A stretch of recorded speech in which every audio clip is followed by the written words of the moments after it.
Today, mankind stands at a crossroads, and the path that humanity chooses may have a greater impact on our freedom and prosperity than any event in history. In 2008, a new technology was introduced that is so important that its destiny and the destiny of mankind are inextricably interlinked. It is so powerful that if captured and controlled, it could enslave all of humanity. But if allowed to remain free and flourish, it could foster unimaginable levels of peace and prosperity. It has the power to replace all financial systems globally, to supplant 90% of Wall Street, and to provide some functions of government. It has no agenda. It's always fair and impartial. It cannot be manipulated, subverted, corrupted, or cheated. And it inverts the power structure and places control of one's destiny in the hands of the individual. In the future, when we look back at the 2.6 million year timeline of human development and the major turning points that led to modern civilization, the creation of farming, the domestication of animals, the invention of the wheel, the harnessing of electricity, and the splitting of the atom, the 60-year development of computers, the internet, and this new technology will be looked upon as a single event, a turning point that will change the course of human history. It's called Full Consensus Distributed Ledger Technology, and so far, its major use has been for cryptocurrencies such as Bitcoin, but its potential goes far, far beyond that.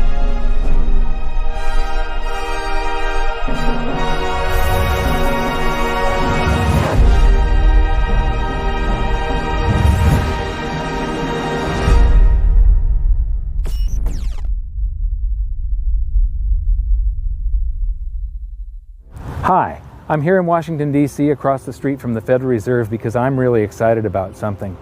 We could be on the verge of a paradigm shift in currency and trade that could put places like this, the Federal Reserve and other central banks, out of business. In our 4th episode of Hidden Secrets of Money, we called upon the viewers to join a discussion to develop a new world monetary system. And the people that put forth the most logical and compelling arguments were the cryptocurrency and Bitcoin people.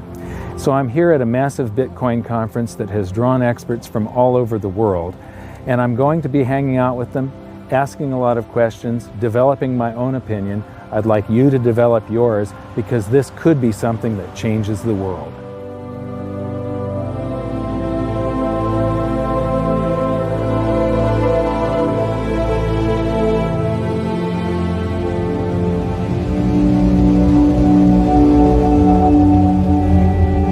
The most common question I get lately is, when are you going to make an episode of Hidden Secrets of Money about cryptocurrencies? The reason this has taken so long is that I wasn't happy releasing this video until I was comfortable explaining how it works, and now I finally can. As I said in the intro, we're going to start this journey at my first ever Bitcoin conference. This was the first time I'd done a deep dive into researching Bitcoin, and after it finished, I kept on learning and learning some more. And it actually became difficult to finish this episode because of the speed at which this space is evolving. But just a few weeks ago, I learned about something new that could change everything, and I knew we had to get this video out quickly. This really is big. We'll learn more about this latest breakthrough later in the video because in order to explain it, we need to go right back to the beginning and learn how Bitcoin works. Like most people, at first I found the whole thing to be very abstract and complicated, but now I've found a way of breaking it down so that you don't have to be a rocket scientist to get it. I'm going to explain it by using an ancient problem that Bitcoin claims to have solved.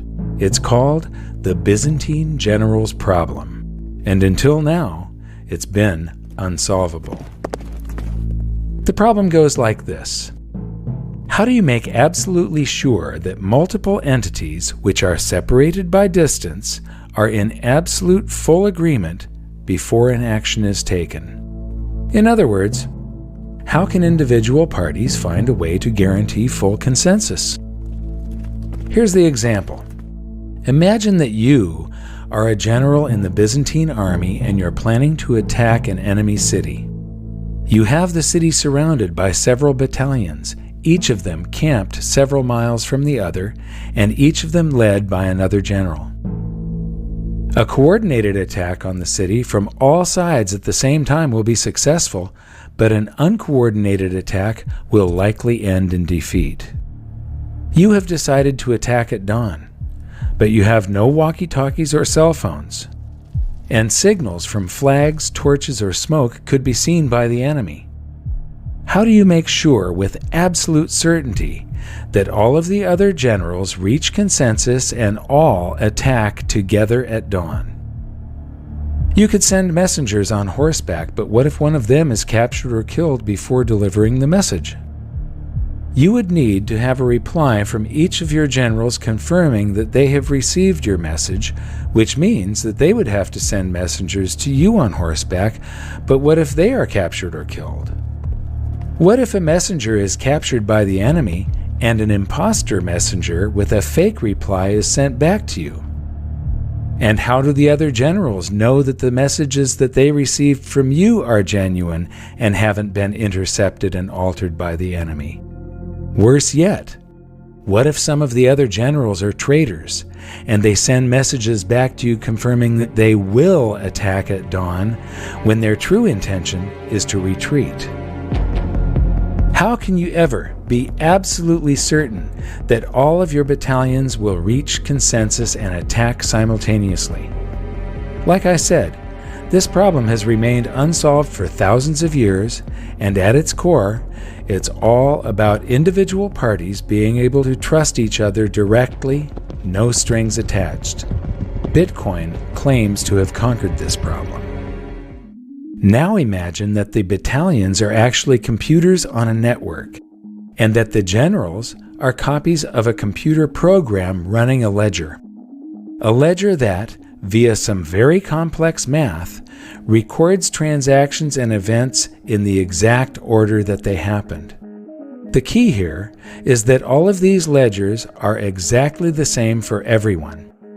As soon as a change is made on one copy of a ledger, if it is proven to be true by the math, all other copies of the ledger are updated to match.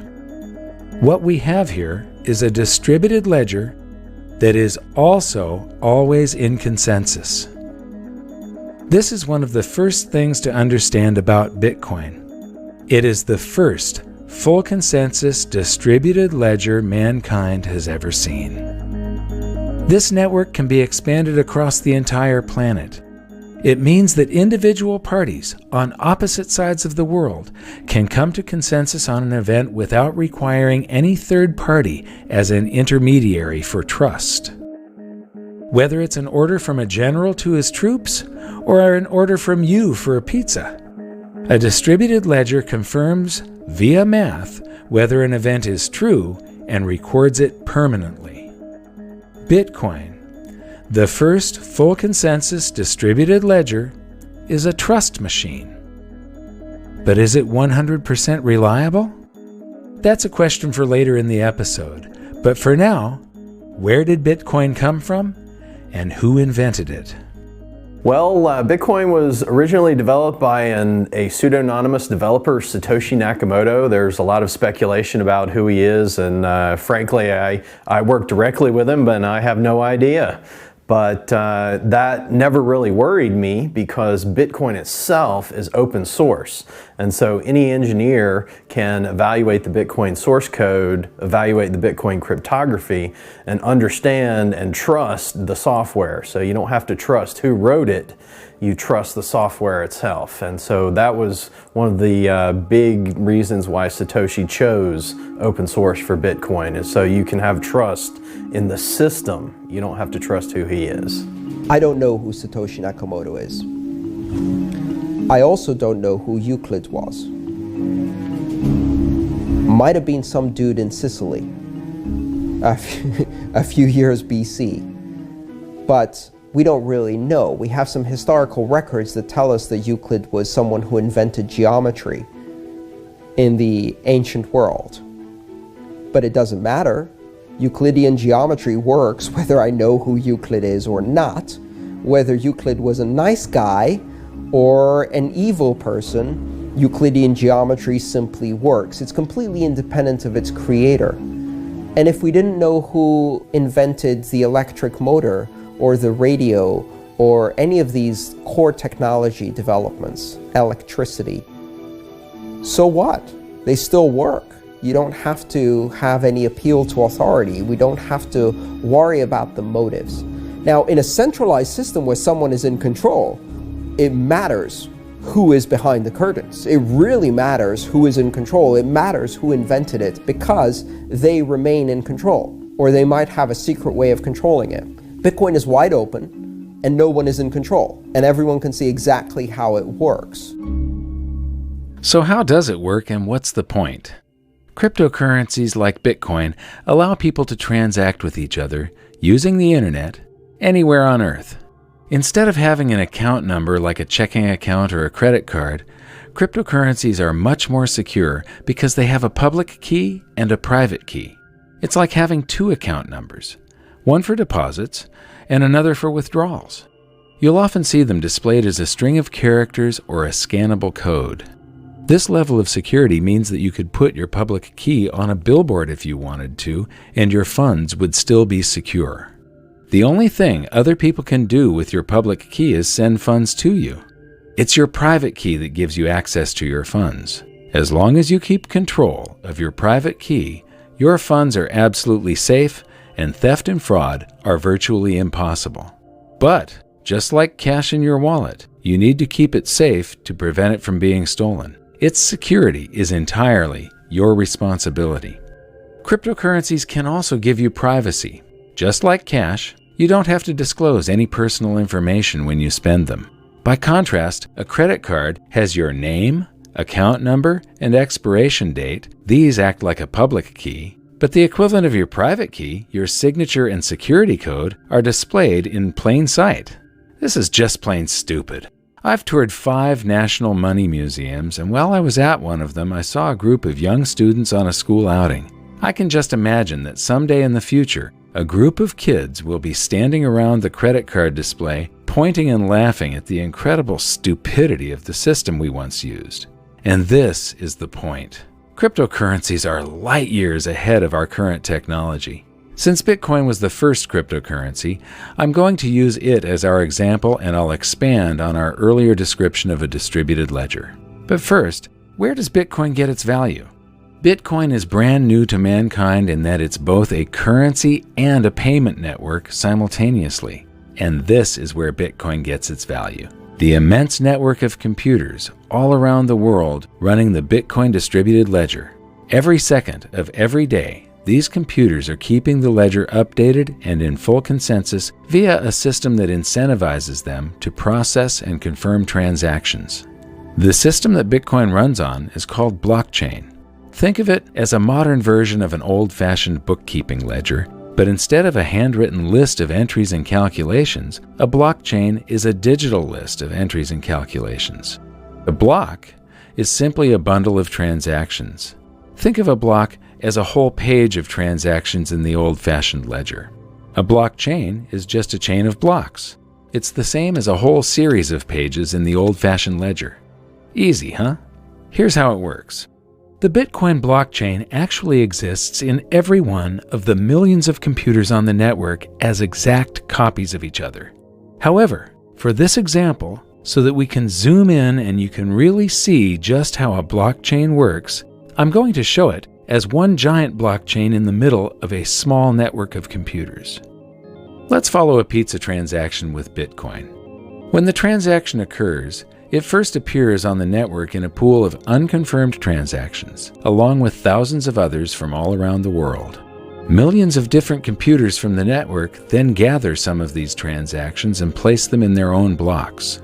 The computers are all creating blocks constantly in the hope that theirs will be the next one added to the official chain.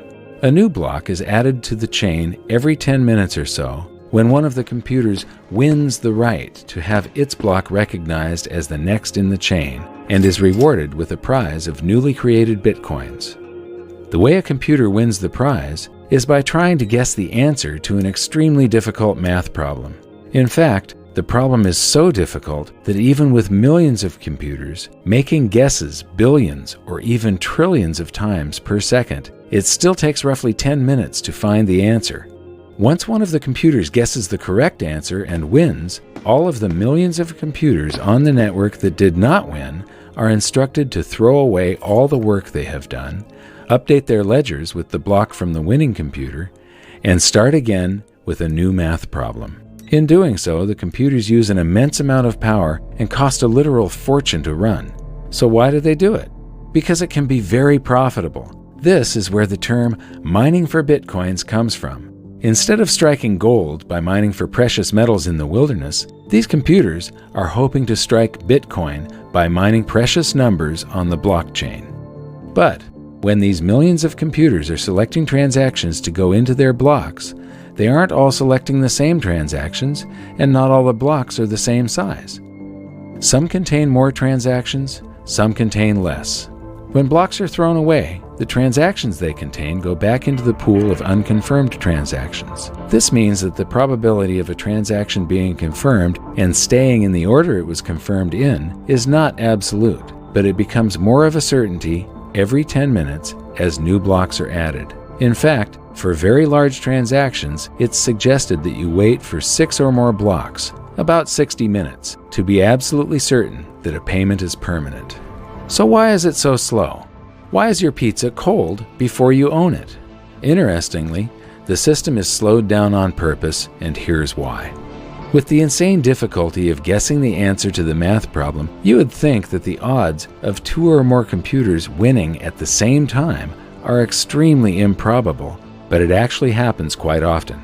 This is called a soft fork, and when it occurs, all the computers in the network receive both of the winning blocks and are instructed to create a new block that will chain to the block they received first. But because of varying internet connection speeds, different computers receive different winning blocks at different times. The tie is broken roughly 10 minutes later when one of the computers solves the new math problem and its block is added to the ledger, and the longest chain wins. But what happens to all of the blocks on the other side of the fork? They're discarded, along with all the transactions they contained, which go back into the pool of unconfirmed transactions. This soft forking is the main reason the system must be slowed down on purpose via the math problem. If the system was instant, it would be forking everywhere, all the time, and there would be no consensus. No one would have any idea of which ledger was the correct one, and every computer would be busy building a different block to create yet another fork. The slowness and immense amount of computing power is required to keep the Bitcoin ledger in full consensus. Therefore, as more and more computing power is added to the network, the system automatically adjusts to increase the difficulty of solving the math problem, which then requires even more power. If Bitcoin is ever going to be widely used, it will be using a massive amount of the world's energy. There are other systems for reaching consensus, but we'll look at those later in the episode. For now, Bitcoin is working as intended and allows people to transact with each other using the internet anywhere on Earth. Bitcoin, it's the first full consensus distributed ledger that mankind has ever seen, but it's not the last. I'm here at the conference with Eric Grill of Coin Outlet, and I'm going to buy some of my very first Bitcoins right now. And so Eric's going to show me how to do this. He's going to tell me this is a paper wallet. That's correct. So I can load this paper currency that's inside this little Ziploc here with Bitcoins. And so I'm going to take a $100 bill and hold that for a second. So what am I supposed to do with this now? You'll scan your public address into the in QR there. Code. Yes. Okay. And pull it out when it beeps. Okay. Okay, it beeped. Awesome. It'll show your balance. And okay. Now you can deposit your money. And okay.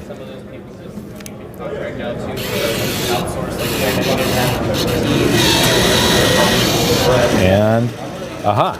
So I've got 0.1607329 Bitcoins. and I just finished this session. And now it's sent it and it's done. And so basically in the blockchain the $100 that I just put in gave me that 0.16 something Bitcoins in the blockchain. It's been assigned to my account code. And behind here, I can peel this open, and there's a code that is my private key. That purchasing power is now protected in the blockchain that is mirrored around the world millions of times. So thank you very much, Eric. Great. It was Thank you great very much. meeting you. Yep. Wonderful machine and a great advancement forward when it comes to convenience for people. They'll start understanding cryptocurrencies more when they get an exposure that's very similar to an ATM. That's what we're mirroring. Yes. Okay, thanks. Thank you.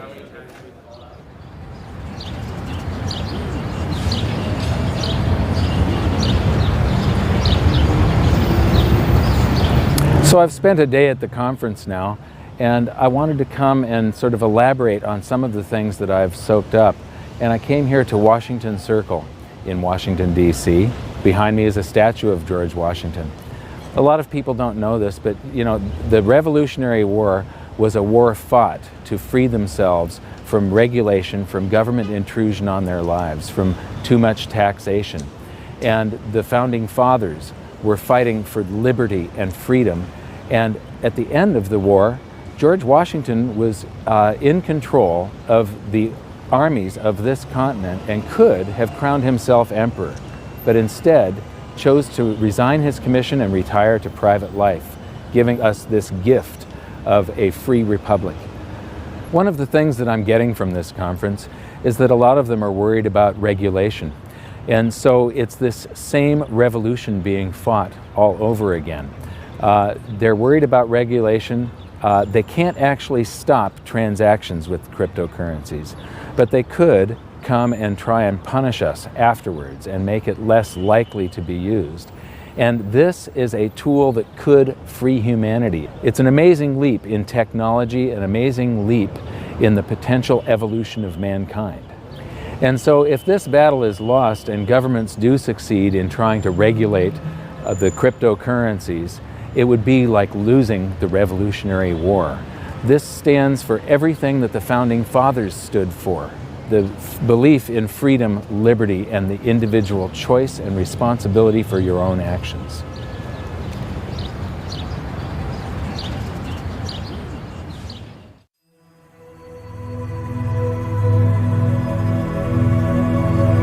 On day 2, I listened to more of the experts, and the more I learned, the more I realized just how much I needed to know. Even once you know all the technical details about Bitcoin, there's still a lot to learn about keeping your funds secure in the real world. One of the most interesting things I found out is in the early days of the internet, they were actually paving the way for something like Bitcoin before they even knew what it would be. So when the first web browser was built, there was a 404 error, page not found, and there's also a 402 error, payment method not specified. So back when they originally built the web browser, they were thinking about the time when they would eventually discover the technology, create the technology to transfer value over the internet. They didn't have the technology back then, but they still had the foresight that eventually we would get there. Well, now we're here. Bitcoin is a solution to that. You know, it's hard to isolate what in particular about Bitcoin is so amazing, but if I had to name one thing, I would say it was the distributed network. This is kind of an amazing thing because it's essentially immortal. It can exist, you know, in trillions of copies all over the world. What that means essentially is that it can't be destroyed. I mean, you could apply every regulator, every bureaucrat, every politician, every central banker in the world, assign it to destroy the blockchain, and they could spend, you know, 24/7 doing this, smashing copy after copy after copy, and destroy trillions of copies. But so long as there's one left somewhere, and there always will be, it can reproduce itself instantly and come into existence of billions and trillions of times over again, virtually instantly. What this means is that the blockchain itself is more powerful than all the governments in the world combined many times over. This is huge. We've never had a tool this powerful to beat back the despots of the world. Throughout most of the convention, I couldn't find anybody that shared a few of the concerns that I have about Bitcoin, such as being a deflationary currency. That was until I met Chris Ellis. Chris, tell me about the concerns that you have. So, Bitcoin right now is still an experiment, as are most cryptocurrencies, and the price is mostly supported by a speculative sentiment. And that's because markets are forward pricing mechanisms. People are looking at the information and they're buying on the basis of what they believe other people will do in the future with that information. And I think that a lot of people, having spoken to a lot of merchants as well, they are telling me anecdotally that people are not spending their Bitcoins. So I am concerned. I think the economic side of Bitcoin is probably the weakest. That's why we need a lot of these alternative cryptocurrencies to play around with some of the parameters. But we should consider this an experiment for now. One of my concerns is that in a deflation, velocity slows down because your currency is going to be worth more tomorrow than it is today. And so people have a tendency to hoard currency in a deflation, like the Great Depression, for instance. Bitcoin is going to have so many coins per month released, and then that level drops every year or 4 years? 4 years, yeah. Until it gets to a level where it reaches 21 million coins and it stops. Yes. When it stops, I have two concerns. One, the Bitcoin mining that people are doing is what encourages them to leave computers running all over the planet, and that's what makes Bitcoin work. Now, I know there's a small transaction fee, and if velocity, the number of transactions, picks up enough, then the transaction fee is a reason to leave your computer on. But you have a deflationary currency that encourages hoarding and not spending it on transactions. And so when it reaches the 21 million, what is the reward for leaving the computers running if velocity slows and people tend to hoard it and there's no new coins to be mined anymore? So, and plus, the cost of power is probably going to go up in the future. Yeah. Have you got any other concerns? Yeah, one of my concerns in this space is that most people here are communications and marketing. They're in the business of persuading people. And I think we need more developers. We need to inspire younger people. There are probably fewer than 1,000 people on the planet that actually know how to code a cryptocurrency. And that is a huge form of centralization. They become like Congress. And then we have to kind of go to them as lay people who don't know how to code and ask for changes, or otherwise we end up having to fork the code and produce our own one. So I still think there's a lot to do in terms of outreach, getting existing programmers into the Bitcoin space, onto the GitHub repository, so they can start making their own changes and start experimenting and learning as well.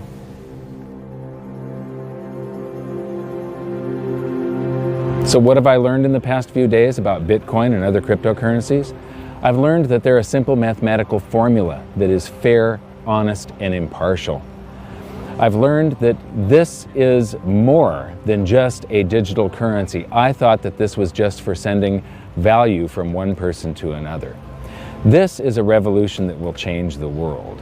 It will tear down borders. It will connect the globe. It is as important as the internet was. But because it connects people, because it frees people, there will come a day where there is a call to regulate it, to stop it, to shut it down possibly. The people that are calling for those things, their motives need to be questioned, because what they are trying to prevent is freedom. It's that simple. One of the things that cryptocurrency does is it provides freedom, and the people that will be calling for its regulation or its abandonment will be the financial sector, central banks, governments, because it provides for a lot of the things that government does very poorly, it will do very well. That the financial system currently does very poorly, it will do well. It's fair, honest, impartial, instant, and cannot be subverted. The only caveats are that Bitcoin has first mover advantage. It's the largest one, but it may not be the one that succeeds. It's an experiment at this point.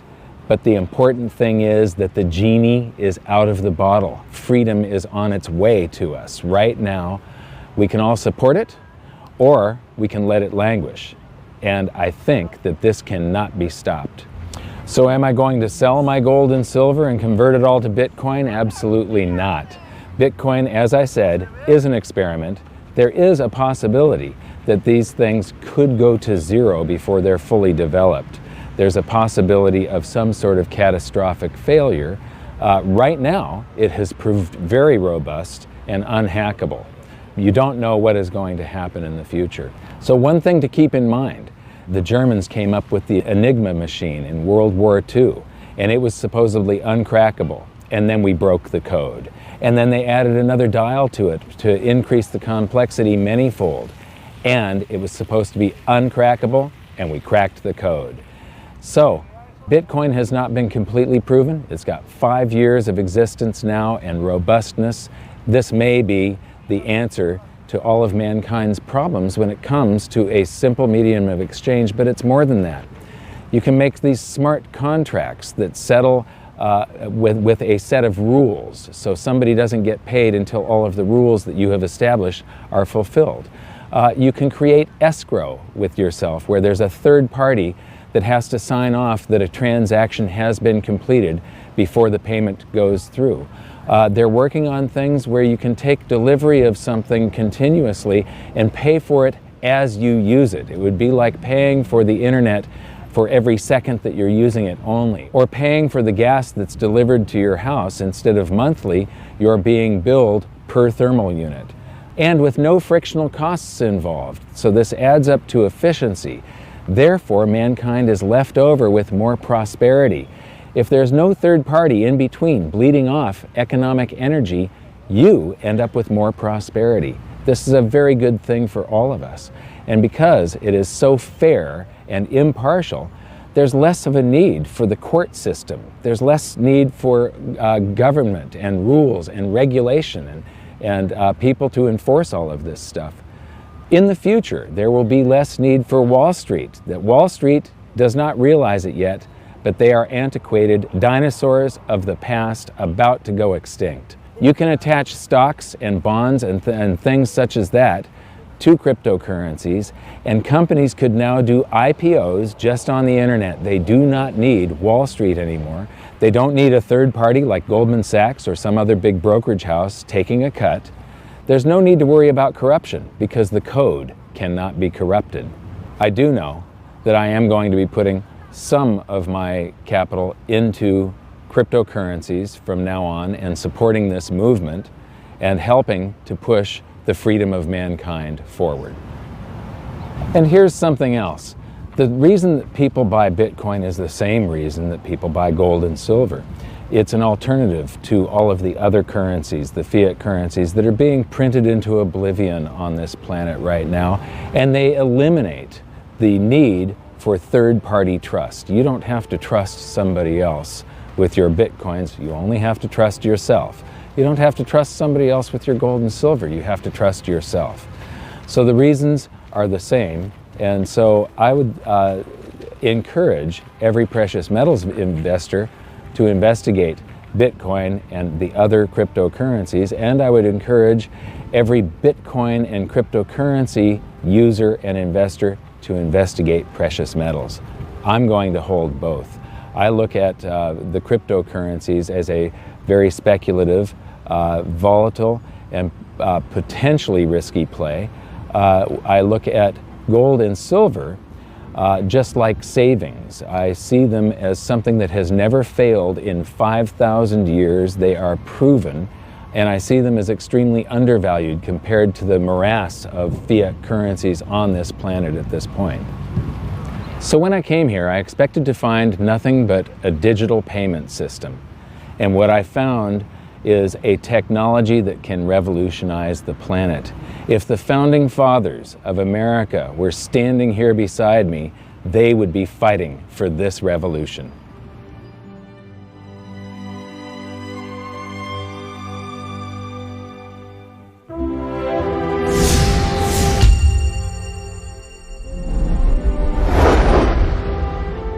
Hi, this is an action alert for July 11th, 2014. I promised all of the insiders that I'd keep them updated on what I'm doing financially. And recently I've done something quite unusual. Up until now, my portfolio is entirely precious metals, gold and silver, physical. But I've been investigating Bitcoin quite a bit. I was in Washington, D.C. recently at a Bitcoin conference, and I learned a lot about it. I became convinced that this has a tremendous upside potential. The downside potential, it would be short term, and there is a downside risk that it could entirely fail. So I'm not going to put a lot of my portfolio into it, but someday I will probably be up to around 10% of my portfolio going into Bitcoin, believe it or not. The other thing that I'm doing is I'm buying a bunch of Pegasus 1 ounce rounds because they're a bargain, and I recently cut a video about how silver is a game of ounces. One of the things I didn't get around to during the conference was talking to retailers about their experience of accepting Bitcoin as payment.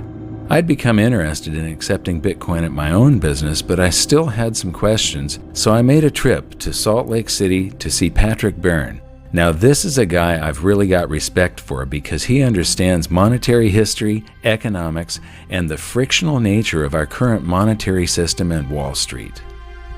So I know that you're in a fairly low profit margin business, being an online retailer of discount goods. I too am in a very low profit margin business. You've been taking Bitcoin. You're one of the first large businesses to adopt Bitcoin. The first. The first. Large business. Excellent. What is your recommendation for me? Well, we have publicly, you can look in our public filings, our gross margins are in the high teens, which is quite low for a retailer, and our operating margin is a little over 1%, 1.2%. And of course, to take people's credit cards costs about 2 or 3 or 4% for most businesses. If you start doing sales in Bitcoin and it saves you, say, 3% on your expense, those sales, instead of being 1% net margin, go to 4% net margin. So it's really, especially if you're a tight margin business, it makes a lot of sense to accept Bitcoin and avoid those credit card processing fees. Those credit card companies and that part of the financial industry really has an amazing ability to sit on the exchanges you're making with the public and extract. They're basically extracting the entire profit margin for themselves. And Bitcoin ends that. Cryptocurrency ends that. So it's a frictionless system. Frictionless system, but you can, the empire is going to strike back no matter what they're saying. I think the financial industry is quite sorry they didn't do more to put a stop to Bitcoin, kill it in its cradle. Now that it's getting some momentum, they're not able to. That's their entire business model, is to be in that position where they can extract rents through their monopoly or oligopoly. And Bitcoin ends that. So it's really an arrow right at the heart of their business model. If you don't trust the financial system anymore, there's basically 2 ways of checking out. You can buy gold, physical gold and silver, and get it somewhere safe where it can't be taken from you. And the other solution is to get into the crypto revolution.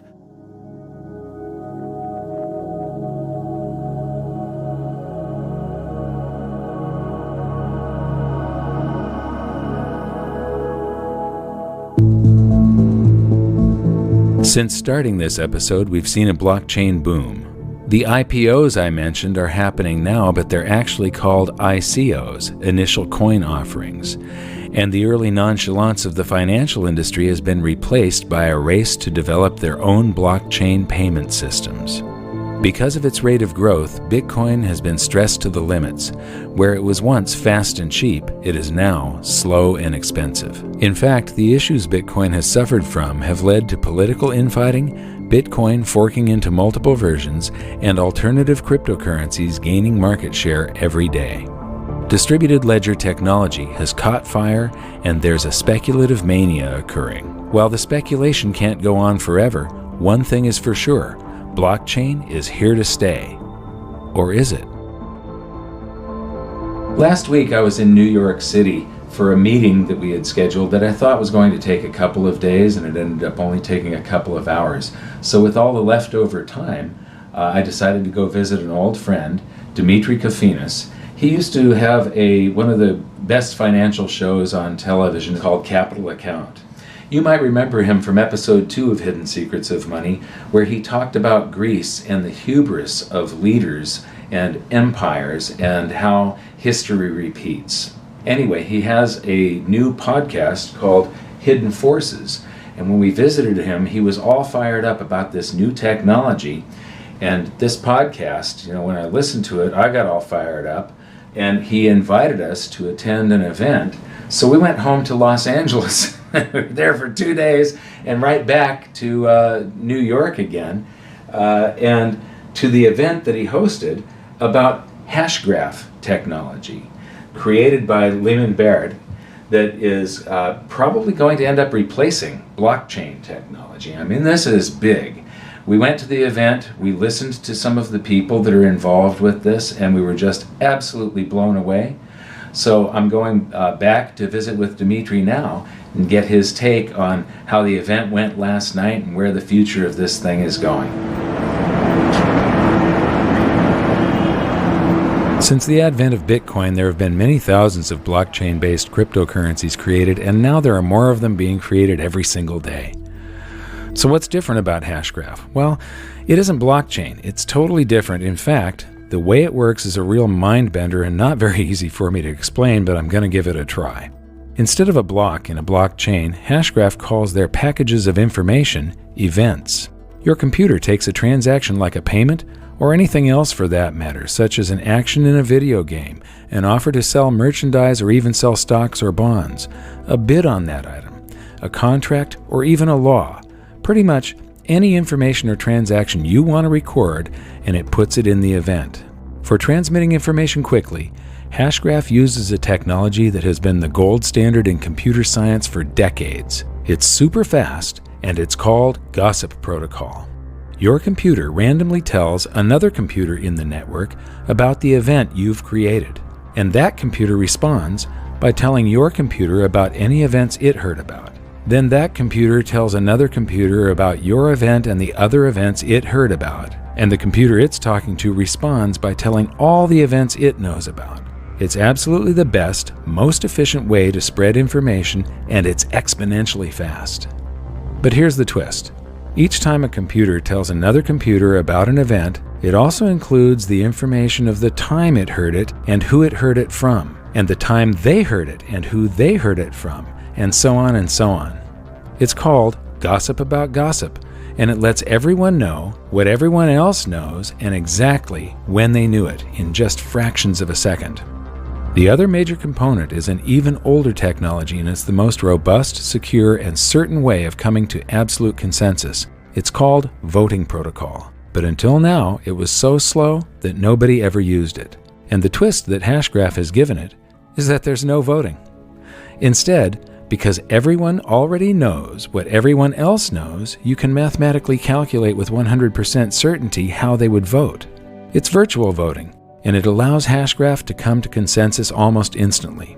So instead of recording things on a block and then adding it to the blockchain once every 10 minutes, Hashgraph events are added to the system instantly the moment they're created, so they don't have 10 minutes worth of information in them. This means that they're small and they contain far less data, so they use very little bandwidth and are much easier to transmit. And because it's not trying to guess the answer to an incredibly complex math problem trillions of times per second, Hashgraph uses just a minuscule amount of power.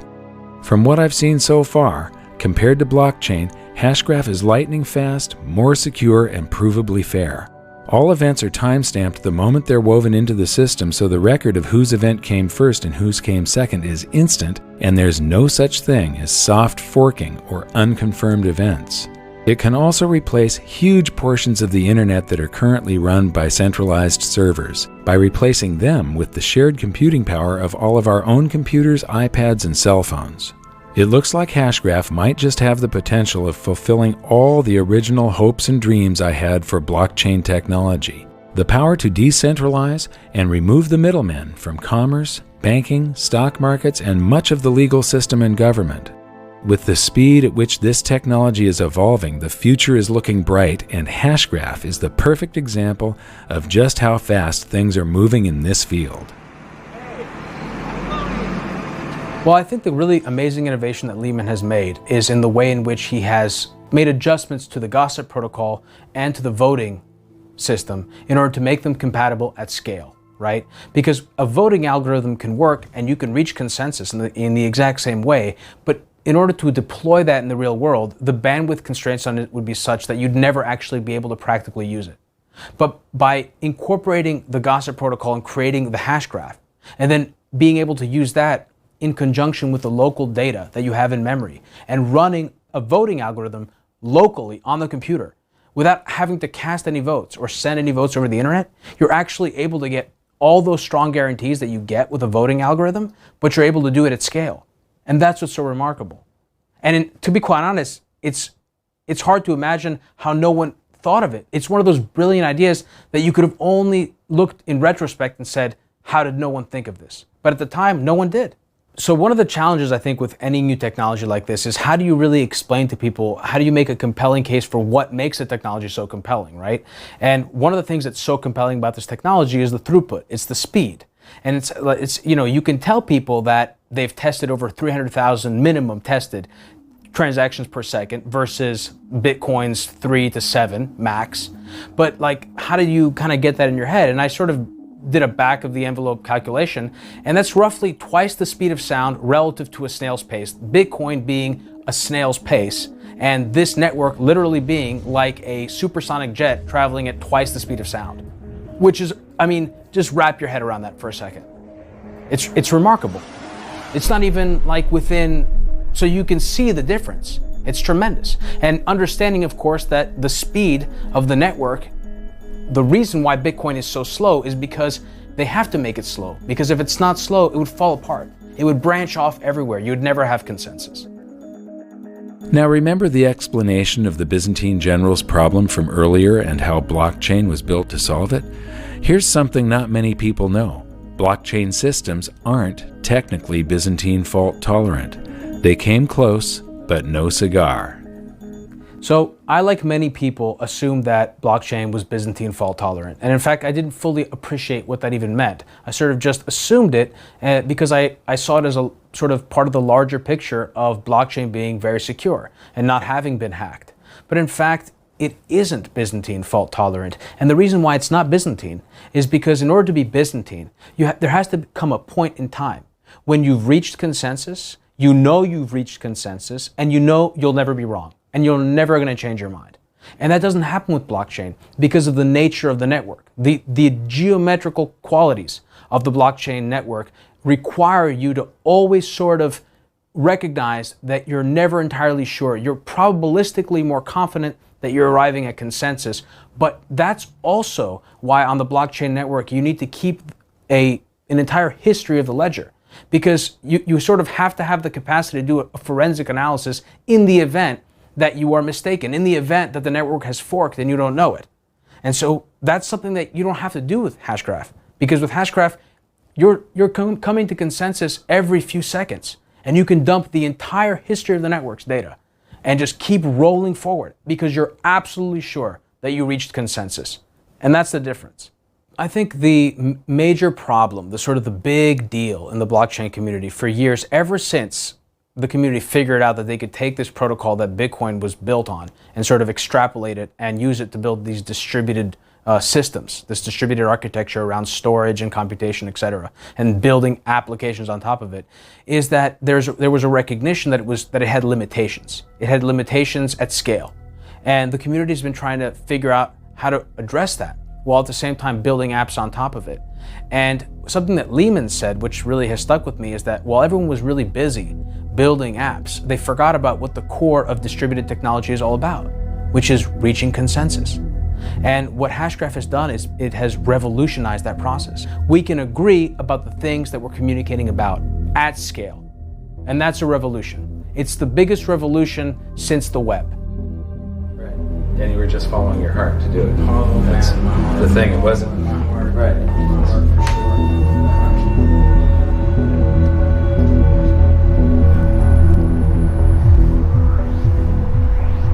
So we've been looking at this amazing new technology for about a week now, and what I find so incredibly amazing is that it holds the promise to solve all of the problems that the other distributed network ledger systems have. Bitcoin, once it started to scale up, it turned out that it used an immense amount of energy to run the system. And also, as it scaled up, it became slower and slower and slower to where it was no longer a currency. It was basically a speculative vehicle. People could make some gains in purchasing power on it, but it wasn't something that you could stand in line at a Starbucks and pay for a cup of coffee for. A friend of mine just did a transaction that took 4 hours for confirmation.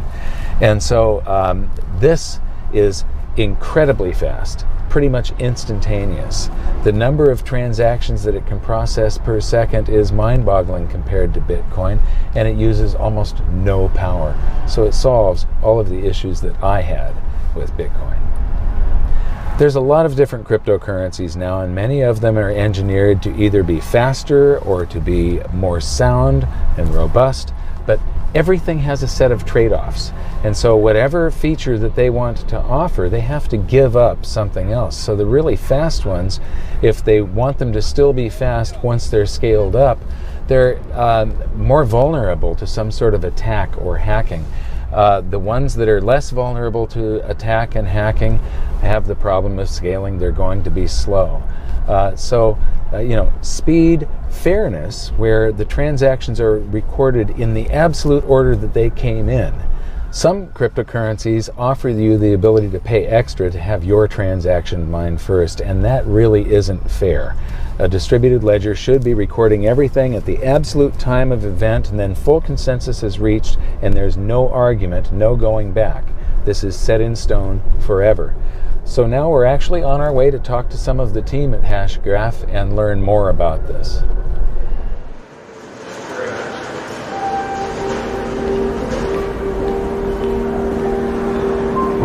Have you ever seen New Jersey look so beautiful? No.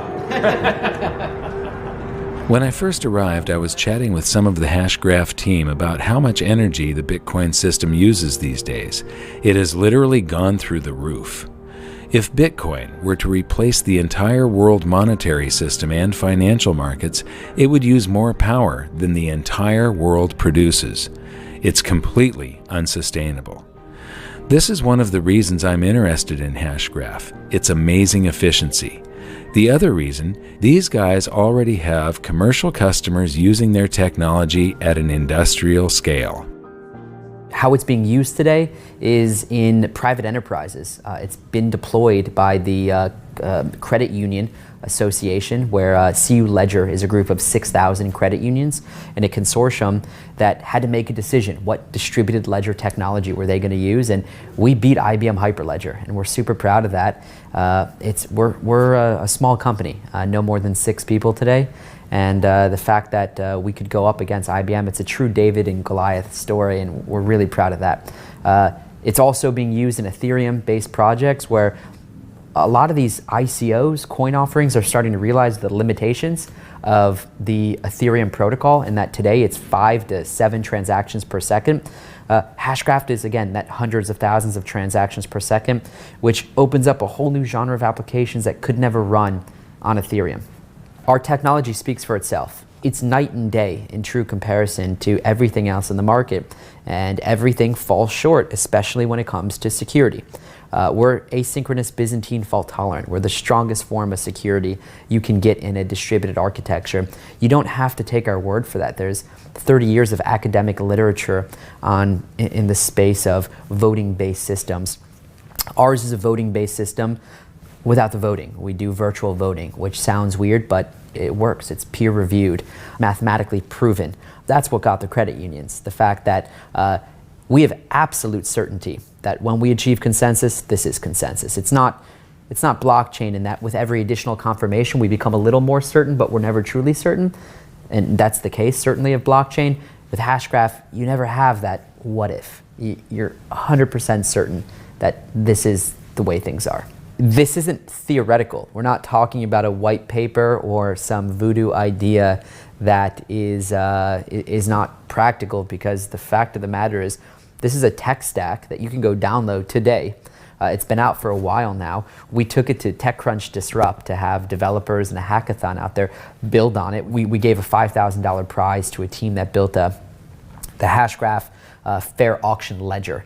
And what that is a distributed auction for the first time ever in the history of mankind, where there is no centralized infrastructure, but distributed parties could submit a bid, and we can still decide who won that auction. Think Sotheby's or eBay, but without a leader, without any vulnerability, and with complete fairness. That's never existed before. Well, for me, the most exciting applications or potential applications for Hashgraph are in terms of Internet of Things, in terms of identity, and allowing us to be able to control our own identity instead of it being in the hands of corporations or other organizations. From a currency or economic standpoint, it opens up possibilities in developing countries. There's so many possibilities that before Hashgraph got invented, all these possibilities didn't exist, but now they do. It really does seem like Hashgraph has cracked the problem of consensus at scale. Once again, you can see the speed of evolution in this space right in front of your eyes, and like I said in Washington, D.C., it may not be Bitcoin that dominates this space, it may not be Ethereum, it may not be Hashgraph, but you need to understand how quickly this thing is moving. It's a very exciting time. The more I found out about this technology, the more I needed to know about it, so I headed straight to Texas to meet with Lehman Baird and Hashgraph's CEO, Mance Harmon. We both lived in the same town. It was actually a suburb of Austin, Texas, Cedar Park, Texas. And there's a Starbucks on the corner. We would meet there after kids have gone to bed and would sit at this Starbucks until they would close, and very often until late in the evening after they've closed. We would often watch the people at Starbucks bag up all the trash and throw it over into the dumpster, and Lehman and I would be sitting there talking about the latest thought and the latest evolution of the Hashgraph. What's the latest rabbit hole that Lehman was going down in terms of exploration of how to solve this problem. And so there are a great many memories of this process in that particular location. It's clearly the case that we're wanting to change the face of the internet. We're wanting to make the internet what it should have been from the beginning, but nobody stopped to figure out what's the right way to do this. And the internet grew up in such a way that there are serious architectural flaws and security flaws, and there's a lack of trust in a very real sense. And we see the opportunity to fix that problem. There's a general understanding across the community that what we're doing today in the world of distributed consensus is sort of equivalent in many ways to what happened in the mid-90s with the introduction of the World Wide Web and how that changed society in fundamental ways.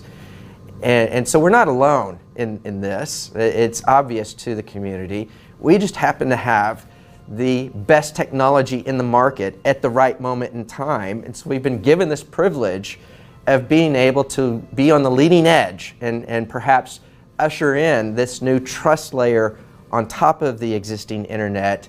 And there's a certain camaraderie that comes along with wanting to do something as bold as say we're going to change the internet. So it's funny, the ledger field is very broad and people come to it from different directions. Some people 30 years ago were coming to it from making computers not have faults. But they're also concerned about how to create cryptocurrencies, or how to create smart contracts, or how to create stored information, or how to do databases. The database world has been doing this for decades. My interest was slightly different. What I wanted to do was to enable collaboration. My goal is that we should have anyone on Earth at any moment can just wave their hand and carve out a chunk of cyberspace, carve out a world of their own without having to pay anything, for free, create a world of their own, and invite some friends. And now we have a shared world. Anybody should be able to create this shared world. And in this shared world, you and I should be able to create documents and create movies and create 3D objects, and we should be able to collaborate with each other and talk to each other. We should be able to interact in ways where I'm not the dictator of the whole world. I can't delete everything arbitrarily. We should have rules enforced. So maybe it's a fair world where I can't delete things you create. Or maybe it's a fair world where we vote on things. Or maybe it's a world in which we have a stock market and you can make sure that the first bid gets matched up with the first act, not the later ones. We want to have a world that you and I can trust, and that our friends that we have invited, and maybe the strangers we have invited, can trust is going to work the way we want. And we can trust that if my computer dies and is erased, I can get all the data back. The data will never disappear. But to do it totally for free, no server involved, just the computers of the people involved, with complete trust without having to trust any one person in any way, and be able to have this shared world that has the fairness and then the speed. I mean, I want to be able to play games in this world.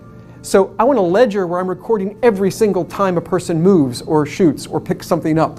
You want to be able to do a game at, we're talking hundreds of thousands of transactions per second maybe. We want huge speed, and we want complete security. We want privacy. We want no one is spying on us. This isn't funded by advertisements. You want to spy on me so I have better advertisements. We want it just to be something that appears out of nothing, that's just living on our computers. And then, when we're able to have a shared world, we want to have multiple shared worlds that connect to each other. So maybe you and I and a few friends set up a little stock market just for ourselves to send things back and forth. The banks do this. They're called dark pools.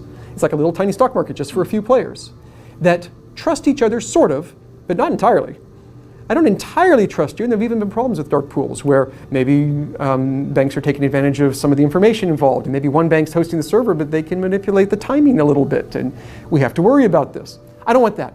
I want a completely trustworthy stock market that maybe you and I and a few banks set up, but then I want to have a different stored world that maybe keeps track of a cryptocurrency, and I want them to be able to link so that that cryptocurrency is used to buy and sell our stocks.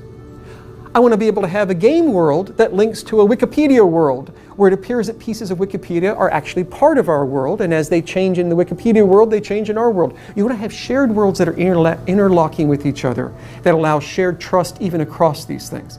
This is the vision for what we want the internet to be. It will change the way we even look at what cyberspace is, what the internet is, what are networks, even what are computers. This is what's going to happen. And 20 years from now, when the children who are born then are growing up, they're not even going to think about websites and emails as a separate thing, and internet and many of the hacking attacks that we have today. They're just going to take it as a matter of course. That anytime I want to, I can wave my hands. I get a shared world. It's free. It's easy. It's trustworthy and reliable. I can invite 2 friends or 1 million friends, and it all just works. And it will change the way we think of what the internet is. That is what I started being interested in building. And this is the direction that we're going. And this is what distributed ledgers do, is they will ultimately allow us to do that. And there's a lot of rough edges. We have growing pains in distributed ledger technology today, but we'll get over the growing pains. We will get to a world that really is fast and secure and fair, and we will be able to then have this vision of shared worlds, big public ones, little private ones, everything connected. That was the idea. That was 5 years ago. So, I like playing with math. So I kept playing around with how would you do it, and I convinced myself, yeah, it's impossible. You can't do that. There's no way that you can have really high throughput because, and also have all these security and fairness properties. You just can't do it because ultimately you end up having to tell everybody what you think and then tell people what other people thought, and then you can have millions or billions of extra votes and receipts on votes flowing around. It just doesn't work. So I was able to convince myself it's not possible. And I set it aside, and it would come back and haunt me, and it would keep nagging at me. And so I would pick it up again, and I would spend a couple of days going through it and going through the math and realizing, no, I was right. It really is impossible. You can't do that. And set it aside again. And this kept going for years. I have lots of math problems. Some I've been working on for decades. They just, for whatever reason, I don't know why, they just latch onto me, and I can't get away from them. And eventually, I said, wait a second, if we're all just talking to each other and you include a tiny bit of extra information, we could each end up with a complete history of exactly how we talked to each other in what order. But if I had that, I would know exactly how information flowed through our community. I would know what you know. I would know when you learned it. I would know what you know about what Alice knows, and what you know about what Alice knows about what Bob knows, and about when they learned it. I would know so much that I could take one of those huge, impractical, impossible, too slow voting algorithms and do it with no votes at all. I could just sit here and say, oh, I know how you would vote, so don't bother voting. Don't tell me your vote, I know it. I'll just pretend that you voted, and I'll just pretend, and I'll just get to the conclusion. And so all we do is we just talk the way we would talk anyway to send out our transactions. We add a tiny bit of information, and it gives us this entire history. The history is called a hash graph. You just get this entire hash graph that lets you see such incredible amounts of information about who knows what when, that then you get consensus for free. But that's where we're going, and we're at the very early stages. I mean, the planet is at the early stages of what ledgers can do. And I think whatever you think that ledgers might be able to do, they can do that, but they can also do more. And we are just as a species beginning to learn what the final limits are. And we're pushing as fast as we can along that path. And so this is the gateway to the next net. This is it. This is the next net. Technically, the geeks will always know, well, there's multiple layers and the internet's still down there at the bottom just like it always has been. But for the users, what they think of when they think in their mind of what the net is changing. And that's what's going to be different. At a low energy cost.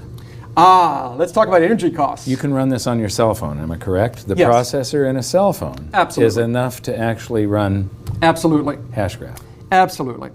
So there are systems that would require you to buy a supercomputer. It's called a mining rig.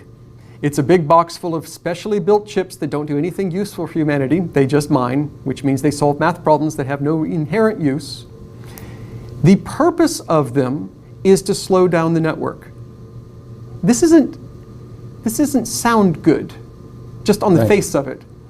I'm going to spend a lot of money on a supercomputer, and then I'm going to use a lot of electricity to run my supercomputer, and the whole point of the supercomputer is to slow down the network. But that's what it is. And so proof of work systems work that way. Proof of work is really exciting because it was the first to show us all the possibilities of ledgers. But it's the first generation. We clearly need to move beyond that, and we will, I think, over time. Mm-hmm. So with Hashgraph, yeah, you could run a full node on your cell phone. You've accomplished something, a tool that is extremely powerful. What are your hopes and dreams? My hope and dream is that this pushes us forward along this path to an internet of shared worlds like we've been talking about, where anybody can collaborate with anybody, and the data is stored. You don't have to pay for a server to hold it. It is secure, it is private, where you have the rules enforced. We could set up an organization and trust that elections aren't being rigged because the rules are enforced. You don't have to trust any one person. We could have money and trust that no one's going to inflate the money supply because the rules are enforced and it is guaranteed. We could store the deed to your house, and at any given moment I could know that we're all seeing the same answer as to who owns it, so that you can't sell it to one person and also sell it to someone else at the same time. You'll get caught because it's a publicly visible thing that everyone knows that everyone else is seeing the same thing. I envision a world where the whole internet works this way, where we all know that we can all see the same thing and that rules are enforced, that we have collaboration. And to do that, we need speed, we need security, we need fairness, and my goal is that what we're doing pushes us along that path, because that's the goal that we need to get to, where the nature of the internet itself is different, because it has a trust layer. So this has been my 3-year journey of discovery from Bitcoin to Hashgraph and all the promise that they contain. Now, when we make a documentary like this, you shoot hours and hours and hours of film, and you have to decide what to put in and what to leave out. Many of these guests we interviewed for somewhere between a half an hour to more than 2 hours. And they said amazing things and stuff that you really do want to learn. And so we're going to make all of this available as bonus footage on hiddensecretsofmoney.com. And so go there if you're interested in any of this, but especially Hashgraph. You know, we wanted to take you on this journey of discovery to show you these stepping stones along the way. And my hopes and dreams when I first started on this journey was that Bitcoin was going to be the technology that was going to help free the world to make a fairer, more prosperous, freer planet for all of us by helping to change the monetary system. And it has. Bitcoin is extremely important. It's like the very first automobile. It's like the discovery of electricity. It's like figuring out how to harness fire. It's a very, very important technology, but no man can design something that is supposed to be a free market interaction and predict all of the unintended consequences. And what Satoshi Nakamoto has done here is beautiful, except when he did it, figuring out how to incentivize people, he over-incentivized the mining area, and what has happened to Bitcoin is it has become this behemoth that is no longer the promise of a currency. It's not going to replace the world monetary system or the financial markets. Nobody is actually using it for transactions. They're using it as a speculation now. And so it isn't living up to the original promise of what Bitcoin was supposed to be. Hashgraph might. We have yet to see. Right now, none of the blockchain technologies that I know of can run markets where it's got to be absolutely instant and absolutely fair. Hashgraph can provide these things. You know, the people on Wall Street were sort of like dinosaurs looking up at an asteroid and not realizing what was coming. Suddenly, everybody in the financial sector is scrambling to try and figure out how they can get a cut of this. And one of the things a lot of the Wall Street people don't realize yet is that a lot of them are already obsolete. Now, Hashgraph, because it's patented, there's no token that you can buy right now. It's a platform. It's just like the blockchain. It's something that underlies applications that will be built on top of it. So, but this, the part that underlies those applications, this is a revolutionary trust layer that speeds everything up, conserves energy, and turns the internet into something completely different because it's completely decentralized. As far as government and the financial system, we have seen a tremendous change since the founding of the United States of America. It was founded on freedom, and what we've seen is more and more control by government and the financial system inserting themselves more and more and more between individuals that want to transact with one another. Now, the powers that be are not going to want to go down without a fight. And this does have a potential to supplant most of what they do, to take away much of the power. And that's really what I would like to see. And so this is my great hope and dream. But we're not out of the woods yet. We have to keep pushing this forward, and please support it. This is something that everybody should get involved with, and everybody should spread the news on it if you want it to succeed. Just like the beginning of this episode, these technologies really do have the power to enslave or free mankind. It's going to be one or the other. There is no middle ground here. And right now, we have the opportunity to choose. This is a decisive moment in history. The future of mankind depends on what you do. So, learn as much as you can about this space, all of it. Visit hiddensecretsofmoney.com and watch the bonus features, especially the stuff from Lehman Barrett at Hashgraph. Share this video with everybody that you can. And until next time, thank you very much for watching. Good luck.